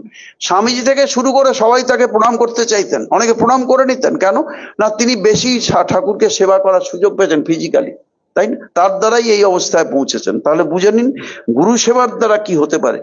বলা হয় শিষ্যানাং পরমো ধর্ম গুরুর আজ্ঞানুবর্তনম, শিষ্যের পরম ধর্ম কি, তার জন্য কত মিষ্টি আনবো, জিনিস আনবো, এটা দিতে চাই ওটা দিতে চাই, এগুলো নয়, এগুলো সেকেন্ডারি ডিটেলস। কোনগুলো কি আসল সেবা, গুরুদেব যে পথ অবলম্বন করতে বলেছেন, তার যে নির্দেশ, তার যে করার উপদেশ, সেইগুলিকে পালন করাটাই হলো গুরুর সেবা করা। তার মানে গুরুর সেবা করছেন মানে আপনি গুরু যেগুলি বলেছেন সেগুলি পালন। মা বাবারও তাই, মা বাবা যদি কাউকে বলেন বাবা এই করো, সেটি মা বাবাকে বেশি সেবা করা, কেমন? এটা তেমনি গুরুর ক্ষেত্রেও তাই, কারণ গুরু তো আপনার সেদিক দিয়ে পিতা, তার কথা শুনতে হবে। যদি গুরু মা হন, মাতা হন, তাহলে গুরু মাতা, স্পিরিচুয়াল মাদার, তাই না? একই কথা। তাই অলক্ষ্য তন্ত্রশাস্ত্রে বলেছে, অলক্ষ্য মানে লক্ষ্য করা যায় না, অচিন্তনীয় উপায়ে গুরু শিষ্যের আধ্যাত্মিক শক্তি জাগিয়ে তুলতে পারেন, মানে কুণ্ডলিনী শক্তিকে জাগ্রত করতে পারেন। এটি হলো গুরুর বিশেষত্ব, তিনি এটি সম্ভব করতে পারেন। গুরু ভক্তি আধ্যাত্মিক উন্নতির মূল, এটি স্বামীজি বলছেন। গুরু ভক্তি আধ্যাত্মিক উন্নতির জন্য গুরু ভক্তির খুব দরকার। একটি শ্বেতাশ্বতর উপনিষদের বিখ্যাত মন্ত্র আছে, এটি গুরু সংক্রান্ত বলেই আপনাদের সামনে এই প্রসঙ্গে বলছি। এগুলো জানলেই তো গুরুকরণের প্রয়োজনীয়তা বুঝতে পারছেন, যে আপনি আমরা কি জানি যে আমরা গুরুর সাহায্য ছাড়া চলবো। এই যে এখানে ধরুন ভিডিও করছে একজন, এটা কি আমি করতে পারবো? আমি করতে পারবো না। একজন করতে পারছেন কেন? তিনি এটা জানেন। কোথায় শিখলেন? নিশ্চয়ই তাকে একজন শিখিয়েছেন। তাহলে একজন মাস্টার টিচারের দরকার হচ্ছে।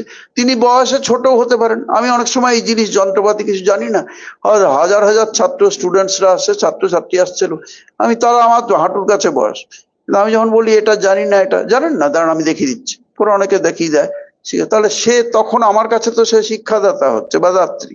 কেমন? শিখতে অসুবিধা কি আছে? সে আমার চেয়ে ছোট বলে আমি লজ্জা পাবো? কেন লজ্জা পাওয়ার কি আছে? সে ছোট, এ তো গর্বের যে সে জানে এগুলো, আমি জানি না। এর জন্য লজ্জার কিছু করতে নেই, বা কোন জাতের সে কি, এগুলো তো ভাবারই প্রশ্ন ওঠে না। সত্য শিক্ষা করার জন্য স্বামীজি বলছেন চণ্ডালের কাছে, মানে চণ্ডাল মানে কোনো জাতকে উল্লেখ করছেন না, এটা বোঝাচ্ছে যে অত্যন্ত নীচহীন মানুষ যদি কেউ হয়, কিন্তু সত্য শিক্ষা যদি সে দিতে পারে, তাহলে তার কাছে শিখতেও তুমি দৃঢ় পিছোপা হবে না। এটা হলো কথা। সত্যের একটা আলাদা শক্তি আছে, সত্যের মাধুর্য। তাই শ্বেতাশ্বতর উপনিষদের এই মন্ত্রটি যে 6:23, এই মন্ত্র বিখ্যাত গুরু সংক্রান্ত। যস্য দেবে পরাভক্তি, যেমন দেবতা ইষ্ট দেবতার প্রতি যে ভক্তি, যস্য মানে যার, যার ইষ্ট দেবতার প্রতি যেমন ভক্তি, যস্য দেবে পরাভক্তি, যথা দেবে তথা গুরু, যে যেমন দেবতা ইষ্ট দেবতার প্রতি সেই রকম গুরুর প্রতি যার ভক্তি আছে, তথা গুরু তস্যৈতে কথিতা হি অর্থা প্রকাশন্তে মহাত্মনঃ, প্রকাশন্তে মহাত্মনঃ, তার কাছে সত্য প্রকাশ, মহাত্মনঃ তার কাছে সত্য প্রকটিত হবেন, তার কাছে সত্য প্রকটিত হবেন। দুবার বলা হচ্ছে, কোনো জিনিস স্ট্রেস দিতে দুবার বলে না, আমি বলছি বলেন না জোর দিয়ে অনেকে, সে দুবার বলা হয়েছে উপনিষদেই। উপনিষদের বাণী মানেই মন্ত্র এগুলো, কিন্তু তথাপি দুবার, যে যার ইষ্ট দেবতার প্রতি যেমন ভক্তি সেই রকমই গুরুর প্রতি ভক্তি, তাহলে তার কাছে সত্যই প্রকাশিত হবেন, সত্য বিভাসিত হবেনই হবেন। এরকম ভাবটি বলা হচ্ছে, এই মূল ভাব এটি আর কি। তো সেই জন্যে এইটি মনে রাখতে হবে যে উপনিষদ ঘোষণা করছে। অনেকে ভাবেন হ্যাঁ গুরু ইষ্ট দেবতা, মহারাজ ওই ছবি কি ঠাকুরের ছবি, মায়ের ছবি, স্বামীজির আছে, ওইখানে কি আমার গুরুদেবের ছবি রাখবো? এই প্রশ্ন ওঠে না তো। রাখবেন, নিশ্চয়ই রাখবেন, কেন রাখবেন না? তাহলে তো একা শোনেই আপনি তিনি তো আপনাকে গাইড করছেন। তাই এটা এই মন্ত্র জানলে এটা আপনাদের সুবিধা হয়। তাই এই প্রসঙ্গে আজকে খুব রিলেভেন্ট যে এই বিষয়ই আপনাদের বিষয়, সেই জন্য সুবিধে হলো। বিষয় সিলেকশন খুব ভালো হয়েছে আজকে, যে গুরুদেবের আলোচনা এবং গুরুকরণের প্রয়োজনীয়তা। তো এর বিষয়ে বিরাট ভাস্ট সাবজেক্ট, আগেই বললাম, এটা নিয়ে মাসের পর মাস বক্তৃতা করা যায়, কিন্তু আজকের সঙ্গে জন্য রেলেভেন্ট সেই বিষয়টি নিয়েই এই বিষয়ে আমরা বললাম। আর একটুখানি বলে আমি শেষ করব, আমার সময় হয়ে এসছে। তো সচ্চিদানন্দই আমার সামনে আমার গুরুরূপে আবির্ভূত হয়, এটি ভাবা যে আমার সামনে আমি এখন যেখানে আছি সেখানে শ্রীরামকৃষ্ণের জায়গায় তার যে কৃপা লাভ করা, সেটি কৃপা লাভ। বলবেন না আমি দীক্ষা নিয়েছি, দীক্ষা নিয়েছেন আপনার, এরকম নেওয়াটা এরকম নয়, আমি ওটা নিয়েছি, আমি একটা বাড়ি নিয়েছি, আমি একটা অমুক নিয়েছি, বাগান নিয়েছি, এরকম নয় ব্যাপারটা। শব্দটি হওয়া উচিত এরকম, শাস্ত্রসম্মত হবে, আমি সঙ্গে কৃপা লাভ করেছি। সব জায়গায় গুরুর নাম বলা, এই গুরু ওই গুরু উনি, তারপরে সেখানে আমি যোগদানে, আমি কথামৃত ভবন, এরকম নয়। সঙ্গে রামকৃষ্ণ সঙ্গে আপনারা দীক্ষিত হচ্ছেন, বুঝেছেন? আর সব জায়গায় এই নাম করতেও নেই, গুরুর নাম যেখানে সেখানে বলা, এগুলোও ঠিক নয়। ধর্মজীবনে বলা হয় যার যত গুপ্ত তার তত পুক্ত। যত গোপন রাখা যায়, ধর্মজীবনের যা কিছু গোপনীয়তা রাখা যায়, ঠাকুরমা স্বামীজির চেহারা দেখছেন না কেমন, এই তো এখানে আছেন, দেখুন, কারো কোনো বাইরের বাহ্যাড়ম্বর কারো দেখেছেন? তার শিষ্যদের বলুন আছে কারো কিছু বাইরের লোক দেখানো আছে? নেই। আমাদের সঙ্গেও তাই সাধুদের মধ্যে নানা রকম দেখা, তার জটা মালা তিলক এটা ওটা নানা রকম কাজ গোজ, তার সিল্কের কাপড় উঠছে, কিছু দেখানোর কি আছে? যা ভেতরের সম্পদ সেটা তো ভেতরের সম্পদ, বাধ্যাত্মিক সম্পদ বাইরে দেখে কি হবে? নাম যশ চান না কি চান? সেটার দরকার নেই। সেজন্য এখানে এরাই তো শ্রেষ্ঠ প্রমাণতা। কত কেমন চেহারা দেখুন, খালি গায়ে হাঁটুর উপরে কাপড় তুললেই বলবে কেমন। কোথায় এই জঙ্ঘার উপরে একটুখানি অংশ ধুতির আছে, বাকি ধুতিরা সাদা কালোতে দেখুন ডান দিকে জড়ো করা আছে, দেখতে পাচ্ছেন কি? হ্যাঁ, ছবি তোলার জন্য একটুখানি সব খুলে পড়ে যায়, বাচ্চা ছেলের মতো বালক স্বভাব হয়ে যান। একটু ডান দিকে বাকি ধুতিটা, অত বড় ধুতিটা জড়ো করা আছে যাতে ছবিতে ক্যামেরায় না ওটা দেখে এলোমেলো লাগে। তাহলে বুঝে দেখুন তো, সে চেহারায় মায়ের স্বামীজির গেরুয়া বাইরের পোশাকে আছেন বলে পাগড়ি পরে আছেন, আর স্যুট পরে আছেন ওটা গেরুয়া রঙের, এর বেশি কিছু নয়। তা সেখানে গুরুর সচ্চিদানন্দই সামনে গুরুরূপে আবির্ভূত হন। আমার কাছে এটা ভাবতে হয়, গুরুর সমীপস্থ হলেই, এটি ভাগবতের কথা, শিষ্যের আধ্যাত্মিক লাভ হয়। যেমন উপমা দেওয়া হয়েছে ভাগবতে, যে যদি নবনীত মানে ননি যদি আগুনের কাছে যায়, গরম হলেই গলে যাবে। বলে এখানে ননিটা রাখলাম, গলে গেল কেন? আপনি হয়তো বুঝতে পারেননি, কিন্তু হিট আছে কোথাও, গরম আছে বলেই ননির স্বভাব হলো গলে যাওয়া। আর আগুনের স্বভাবই হলো ননি থাকলেই গলে যাবে। আগুন নিজে ইচ্ছে করে কিছু করছে না, তার স্বভাবই হলো যদি কোনো নরম ওরকম কিছু থাকে সে গলে যাবেই। তাহলে গুরুর ক্ষমতাই হলো, গুরু থাকলেই তার যে কাছাকাছি কেউ এসছে তার আধ্যাত্মিক উন্নতি হবে। আর শিষ্যেরও এমন, শিষ্য যদি ঠিক ঠিক শিষ্য হন তারও উন্নতি হয়ে যাবে। কাজেই এটা যে বেলুড় মঠে গেলাম, আজকে তো দর্শন হলো না, কিন্তু বেলুড় মঠে তো আপনি এসছেন, বেলুড় মঠে গেছেন মানেই সেই দিন তিনি আপনার দর্শন হোক না হোক তিনি তো সেখানে অবস্থান করছেন, আপনি যেখানে যে ভূমিতে গেছেন। কাজেই এটা আপনার লাভ হয়। আচার্য মাং বিজানিয়াত নাবমন্যেত করহিচিত। যদি কারো কাছ থেকে এই সব বিষয়গুলো আপনারা জানেন, সেই আচার্যকেও জানবে, আমি তাকেও অসুয়া করবে না। যার মাধ্যমে এই বিষয়গুলো আপনারা জানবেন তাকেও কোনোভাবে জানবে, আমি তোমার মধ্যে সেই বিষয়গুলো তার মাধ্যমে দিচ্ছি, তাকেও অসুয়া বা ঈর্ষা করবে না। উনি আর কে, ওটা তো আমরা এর কাছে জেনেছি, ইনি কেউ নন, এরকম ভাব রাখতে নেই। সংঘের যে কোনো সাধু কিছু বলুন, সেগুলো তার মাধ্যমে আপনারা জেনে যাচ্ছেন, তাদেরও সম্মান শ্রদ্ধা করতে হয়, এটা জানানো। এটা শ্রীকৃষ্ণের ভাগবতে আছে, মনুষ্য জ্ঞানে তাকে অসুয়া করবে না। যে কোনো আচার্যের কাছে কিছু জানছেন শাস্ত্রীয় বিষয়, তাকেও শ্রদ্ধা করতে হয়। তার তদ্বিদ্ধি গীতাতে বলা হয়েছে গুরুবৎ গুরুপুত্রেষু।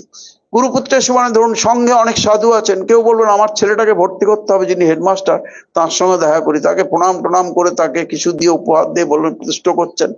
আরো অন্যান্য সাধুরা আছেন, পেরিয়ে যাচ্ছেন, তাকে গ্রাহ্যই করলেন না, ওকে তো দরকার নেই কিছু, আমার দরকার ছেলের ভর্তি করা এবং হেডমাস্টারের সঙ্গে সেই মহারাজের সঙ্গে আলাপ হয়ে গেছে, ব্যাস, আর কিচ্ছু দরকার নেই, ওরকম করতে নেই। আমাদের সাধু সমাজে একটা কথা প্রচলিত আছে, ছোট সাপও সাপ, বড় সাপও সাপ। সাধু সমাজ কাউকে অগ্রাহ্য করতে নেই। যখনই আপনি যাচ্ছেন, সংঘ মানে আপনার সংঘ, বলবেন না আমাদের ওই কথামৃত ভবনে যাচ্ছি, আমাদের মঠে যাচ্ছি, আমাদের মঠে যাচ্ছি, রামকৃষ্ণ মঠে যাচ্ছি, বেলুড় মঠে না, আমাদের মঠে যাচ্ছি, আমাদের মিশনে যাচ্ছি, এরকম ভাবে আমাদের কথাটা যোগ করলে আর ভালো হয়। আমাদের কথামৃত ভবনে যাচ্ছি কেমন, আপনাদেরই তো, তাই না? এরকম আমাদের মহারাজের কাছে যাচ্ছি, এরকম ভাবটা বজায় রাখতে হয় নিজের। তাই গুরুবৎ গুরুপুত্রেষু, সেই জায়গায় তার যে সেখানে যারা আছেন তাদেরও সম্মান শ্রদ্ধা করতে হয় সকলকেই, তাতে আপনার লাভই হবে। শঙ্করাচার্য ফিল্মে একটি সুন্দর কথা আছে যে এই আকাশাৎ পতিতং তোয়ং, আকাশ থেকে যে জল পড়ছে বৃষ্টি রূপে, যথা গচ্ছতি সাগরাহ, যেমন সব সমুদ্রেই চলে যাচ্ছে নিম্নভূমিতে, সর্বদেব নমস্কারম, তেমনি সমস্ত দেবতাকে, যে কোনো দেবতাকেই আপনি নমস্কার করুন, যে কোনো ভাবেই। ঠাকুর বলেছেন যেখানে দেখবে সবাই গড় করছে তুমিও করো, এই কথাটি আছে। যেখানে সবাই প্রণাম করছেন সেখানে ওখানে আমি কেন প্রণাম করব, এরকম করতে নেই। সবাই যখন করছেন তখন আপনিও প্রণাম নিবেদন করলেন, কি আছে? তাই সর্বদেব নমস্কারম, যেমন আকাশ থেকে পতিত জল সমুদ্রে যায়, সর্বদেব নমস্কারম কেশবং প্রতিগচ্ছতি, তেমনি যেখানেই আপনি নমস্কার করুন, যাকেই করুন, ছেলে মা বাবাকে করছে, ছাত্র শিক্ষককে করছে, শিক্ষক শিক্ষিকা করছে, শিষ্য গুরুকে করছেন, আপনি যেখানেই করুন সবই সেই ভগবানেই চলে যাচ্ছে আপনার সম্মান শ্রদ্ধা। কেমন? এটি মনে রাখতে হবে। তাই গীতাতেও বলা হয় খুব বিনম্র, চতুর্থ অধ্যায়ের 34 সংখ্যক শ্লোকে আছে জ্ঞানযোগে, চতুর্থ অধ্যায় অনেক বিখ্যাত শ্লোক আছে। তা তদ্বিদ্ধি প্রণিপাতেন পরিপ্রশ্নেন সেবা, যখন কোথাও যাবেন জানতে তখন প্রণিপাতেন নিজেকে অবনত করতে হয়। হ্যাঁ, আমি আবার কি নইব, এই আমি কি নিচু হব, আমি কি সাদা, এই আমি তো অমুক, আমি অধ্যাপনা করি, আমি অমুক পড়াই চড়াই, এইগুলোকে বাইরে রেখে যেতে হয়। প্রণিপাতেন প্রণত হও, পরিপ্রশ্নেন সেবা, যেটা সন্দেহ থাকবে বারবার কোশ্চেনের দ্বারা সেগুলোকে নিরসন করে নাও, লজ্জা বোধ করো না, সেটা নিরসন করে নাও, সন্দেহ দূর হয়ে যাক, দিয়ে সেইভাবে জানবে। তাহলে কি হবে? পরম শ্রদ্ধা সহকারে প্রাণের দ্বারা তোমার সন্দেহ নিরসন না হওয়া পর্যন্ত গুরুকে জিজ্ঞাসা করো। এই জ্ঞানী গুরু, এইভাবেই জ্ঞানী গুরুই তোমাকে দিব্য জ্ঞান দান করবেন। গুরুর সাক্ষাতে শিষ্যের করণীয় কয়েকটি জিনিস, সেগুলো কোনটা করণীয় বা না করণীয় সেগুলো বলে আমার বক্তব্য শেষ করছি। তা সেগুলি কয়েকটি পয়েন্ট, এগুলি বলেই আমার বক্তব্য শেষ হবে, টাইমও শেষ। গুরুর দর্শন মাত্র দাঁড়িয়ে তাকে সম্মান জানানো। এ বলবেন আমার যিনি দীক্ষিত গুরু তিনি তো মারা গেছেন, এরকম বলবেন না কখনো। সংঘ গুরু যারা আছেন তার মধ্যে দিয়ে প্রবহমানতা চলেছে, তারাও আপনার কোন ওই গুরুর কাছে কোনো জিজ্ঞাসা ছিল, দেখবেন একই উত্তর হবে যে সংঘগুরুর কাছে জানা মানেই এগুলো অজ্ঞতা অনেকের। আমি কাকে জিজ্ঞেস করব, তিনি তো নেই। ভুল ধারণা তার। শ্রীরামকৃষ্ণই গুরু এবং ইষ্ট দেবতা, তার প্রতিনিধি হিসেবে যারা সংঘ গুরু আছেন একই উত্তর আপনি পাবেন, তারাই আছেন। সংঘ গুরু শেষ হয়ে যাননি কখনো, সংঘের মধ্যে দিয়ে সেই গুরুর প্রবহমানতা চলেছে। কেমন? এটা কখনো কেউ ভাববেন না। সেই জন্যে যখনই ধরুন প্রেসিডেন্ট মহারাজ জি এলেন, ভাইস প্রেসিডেন্ট মহারাজ জি এলেন, কেউ এলেন, তখন কি করবেন? গুরুর দর্শন মাত্র তাকে দাঁড়িয়ে সম্মান, যদি বসে থাকেন সঙ্গে সঙ্গে উঠে দাঁড়াতে হবে। তিনি যদি আপনারা দাঁড়িয়ে আছেন, তিনি এসেছেন, তাহলে দাঁড়িয়েই থাকতে হবে এবং নমস্কার করতে হবে, তাকে প্রণাম করতে হবে। প্রণাম মানে তাকে প্রণাম জানালেন, এরকম ভাবটা থাকা চাই। স্থির চিত্তে তার কথা শোনা, তিনি না বসা পর্যন্ত দাঁড়িয়ে থাকা, প্রণাম করা, স্থির চিত্তে তার কথা শোনা, এগুলো তন্ত্রশাস্ত্রে বলা আছে। এগুলো করবে, ডুজ অ্যান্ড ডোন্টস, এইগুলো সেগুলো বলা আছে। স্থির চিত্তে তার কথা শুনতে হবে। সর্বথা নম্রতা প্রদর্শন করা, ওখানে হাম্বড়া ভাব করে কিছু করতে না যাওয়া। তার জন্য যারা সেবক আছেন তারা জানেন, তারা হেল্প চাইলে সঙ্গে সঙ্গে সেটা তৎপর হয়ে সেটা করা, তাকে হেল্প করা। সর্বথা নম্রতা প্রদর্শন করা। গুরুদেবের সামনে আগে না হাঁটা, তিনি যাচ্ছেন আগে আগে হেঁটে চলে যাচ্ছেন, ওটা ঠিক নয়, এইগুলো বলা আছে। তার আহারের পূর্বে আহার গ্রহণ না করা, তার বিশ্রামের পূর্বে বিশ্রাম না করা, তার ছায়া, এটা যে শ্যাডো পড়ছে না যাওয়ার সময়, শ্যাডো না লঙ্ঘন মানে ডিঙ্গিয়ে না যাওয়া। আর কি কি ডিঙিয়ে না যাওয়া? তার সামনে উত্তেজিত না হওয়া। কিছু কথা কাটাকাটি একটা বিরাট ব্যাপার হলো, তখন কিছু একটা উত্তর দিতে গিয়ে রেগে গেলেন, ওই গুরুদেব বসে আছেন ওখানে, ওগুলো ঠিক নয়। কেমন? তখন পরে বলতে হবে, কিন্তু সেই সময় আপনি শান্ত থাকুন, শান্ত ভাব রাখা, গুরুর সামনে উত্তেজিত না হওয়া, মিথ্যা না বলা। গুরুদেবের ব্যবহৃত সজ্জা, স্নানোদক, স্নান করেছেন, সব জায়গায় তো আর এরকম আমাদের ভালো ওয়াশরুম থাকে না। গৌরানন্দজি কোথাও গিয়ে কলের তলায় বসেছেন, বালতি নিয়ে স্নান করছেন, বলছেন আমি যাবই, বলছে মহারাজ আমার ব্যবস্থাই নিয়ে সেরকম, বললো যাবই, গেছেন। ওই জল যে চলে যাচ্ছে, ওই জলটা ডিঙ্গিয়ে না যাওয়া, পায়ে না লাগে, এরকম। যেমন হয় না স্নান জল আমরা তো পান করি, ওটা স্নান জলই, তাই না? সেরকম ভাব তন্ত্রশাস্ত্রে বলা হয়। গুরুদেবের ব্যবহৃত সজ্জা, স্নানোদক, পাদুকা এসব লঙ্ঘন না করা। গুরুর প্রতি শ্রদ্ধা ভক্তিতে, তাঁর প্রীতিতে শিষ্যের অপ্রাপ্য কিছুই থাকে না। গুরু ভক্তি আধ্যাত্মিক উন্নতির মূল। গুরুর জন্মস্থান দর্শন, তার আত্মীয় দর্শনে, তীর্থ দর্শনের ফল লাভ হয়। এখানে আপনারা যদি শ্রীরামকৃষ্ণের জন্মস্থান দর্শন করতে যান, তাহলে তীর্থ দর্শনেরই ফল হলো। কেমন? এটা মনে রাখবেন। আর তার আত্মীয় দর্শন, আমাদের সন্ন্যাসীরা যে দর্শন করছেন, সন্ন্যাসীদের দর্শন করছেন, ভগবানেরই তো লোক তারা। আপনাদের দর্শন করলেও দেখবেন আজ কি সৌভাগ্য, আপনাদের মতো ভক্তদের রামকৃষ্ণ মিশন আমি হতে চাই। তাহলে দেখবেন আপনাদের সঙ্গ করলেও অনেকে ধন্য মনে করেন। দেখেছি আমরা এরকম লোক মনে করেন ভক্তরা, তারাও ধন্য। তো গুরুর জন্ম এইসব, গুরুকে আধ্যাত্মিক পিতা বলে ভাবা যায়, এরকম আধ্যাত্মিক মাতা বলে ভাবা যায়। আমরা সবাই এতক্ষণ এই বিষয়টি আলোচনা করলাম, এক কিছু স্মৃতিকথা, আর তার সঙ্গে গুরুর কি কি জিনিসগুলো দরকার সেগুলো, শিষ্য গুরুকরণের কি প্রয়োজন সংক্ষেপে আলোচনা করলাম সময় অনুযায়ী। গুরু হলেন কি? জ্ঞাত ও অজ্ঞাত। জ্ঞাত কথাটা আমরা এতটুকু জানি, লিমিটেড। যাই জানি আমরা, বিরাট পণ্ডিত বিরাট ডক্টরেট করলেও কে কতটুকু জানবে, একটা লিমিটেশন আছে। কিন্তু অজ্ঞাত কথাটা অনন্ত, তাই না? অনন্ত জ্ঞান। কিন্তু একজন অনন্ত জ্ঞানের অধিকারী হতে পারেন এই মানুষের শরীরেই সেটি সম্ভব, সেটি মানুষের শরীর হওয়া চাই। তাই অনন্ত জ্ঞানের অধিকারী দেখছেন না, তাই না? কত জ্ঞান শেষ হবে না, মা রাস ঠেলে দেন ঠাকুরের ভাষায়, শেষ হবে না। তাই গুরু হলেন জ্ঞাত ও অজ্ঞাতের মধ্যে, ভালো করে শুনুন উপনিষদের কথা এটি, জ্ঞাত ও অজ্ঞাতের মধ্যে, মানুষ ও ঈশ্বরের মধ্যে একটা সংযোগ সেতু। উপনিষদ বলছেন অমৃতস্য সেতু, মুন্ডক উপনিষদের বিখ্যাত শ্লোক, অমৃতস্য সেতু, অমৃতের সঙ্গে এই মর্ত জগতের থেকে অমর্ত মৃত্যুহীন জগৎ, অমৃত লোক, তার সঙ্গে একটা সংযোগ সেতু হলেন কে? মানুষের সঙ্গে ঈশ্বরের, জ্ঞাতের সঙ্গে অজ্ঞাতের, এবং ঈশ্বরের মানুষের সঙ্গে, এর একটা সংযোগ সেতু হলেন শ্রী গুরু। কাজেই শুদ্ধ চিত্তে উন্নত ভাব অধ্যাত্ম চেতনা জাগানোর জন্য গুরু শিষ্যকে সাহায্য করেন। সকলে সমবেতভাবে আমরা এই গুরুর বিখ্যাত প্রণাম মন্ত্রটি পাঠ করি। আমি বলার সঙ্গে সঙ্গে আপনাদের মুখস্থই আছে, সবাই বলুন ধীরে ধীরে, দিয়ে শেষ করছি। ওম অজ্ঞানতিমিরান্ধস্য জ্ঞানাঞ্জন শলাকয়া চক্ষুরুন্মীলিতং येन তস্मै শ্রী গুরবে নমঃ।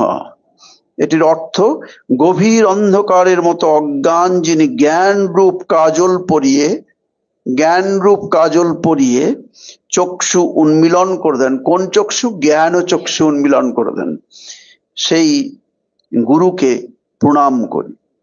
ওম শ্রীরামকৃষ্ণার্পণমস্তু। আপনারা সকলে ভালো থাকুন।